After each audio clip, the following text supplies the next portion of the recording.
조합제TV 시청자 여러분 안녕하십니까. 2021년 10월 7일 오후 1시입니다. 더불어민주당 이낙연 대선 캠프의 공동선대위원장인 설훈 의원이 오늘 대장동 개발 특혜 의혹과 관련하여 후보가 구속되는 상황도 가상할 수 있다고 말했습니다. 물론 이재명 후보를 말하는 거죠.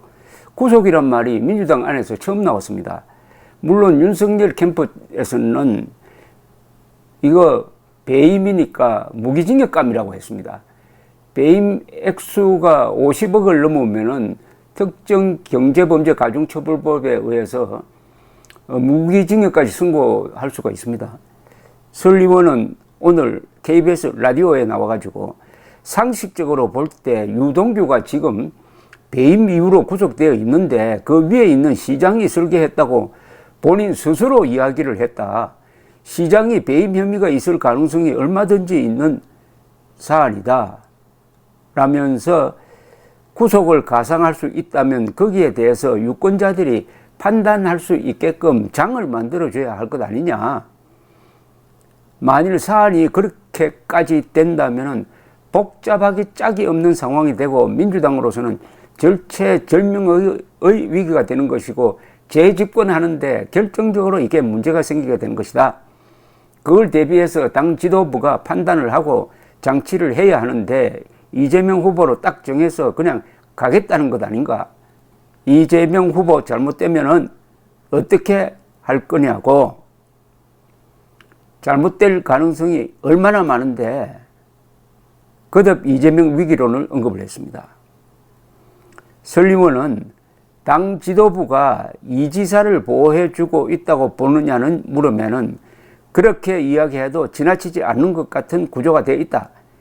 당 지도부가 판단을 잘못하고 있고 심지어 이재명 편에 서서 문제를 보고 있다고까지 의심할 수 있는 사안이 있다. 불공정하다는 이야기를 얼마든지 할 수 있고 지적당하고 있다. 설훈 의원은 민주당 대선주자 TV 토론회가 돌연 취소된 것을 두고도 대장동 게이트가 전면에 딱 들었으니까 이재명 후보에게 불리할 것 아니냐. 그래서 지금 이게 안 하는 쪽으로 정리된 것 아닌가.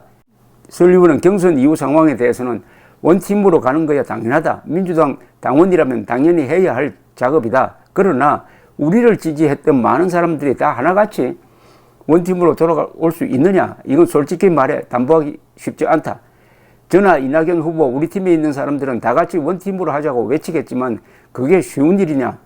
지지자들의 마음이 많이 떠나가 있는데 이낙연 후보를 지지하는 사람들 상당수가 도저히 이재명은 못 찍겠다. 이런 사람들이 엄청나게 있다. 3분의 1은 있는 걸로 조사 결과가 나온다. 30% 이상이 있는 걸로 나와 있다.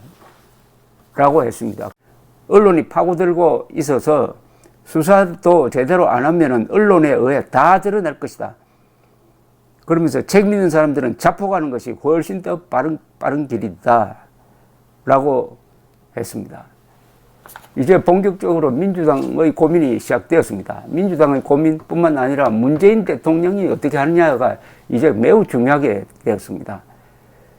이재명을 안고 3월 9일까지 갈 거냐 아니면은 포기하고 후보 교체를 심각하게 생각하느냐 하는 이 모든 것은 수사와 언론 보도에 달렸습니다.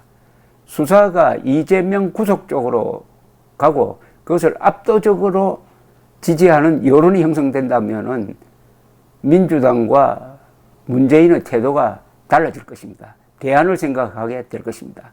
그 대안이 어떤 모습으로 나오냐? 경선을 다시 치르느냐? 뭐 거기에 이런 데 대비한 당헌 당규가 있겠지만은 그렇게 됐을 때 그 수혜자가 또 꼭 이재명 낙마의 수혜자가 이낙연이 된다는 보장도 없습니다.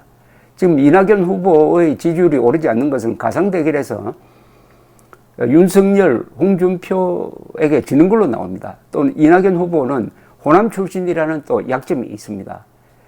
따라서 민주당의 대선판 전체가 지금 흔들리고 있고 거기에 연동돼 가지고 국민의힘 경선판도 앞으로 크게 요동칠 것으로 보입니다. 감사합니다.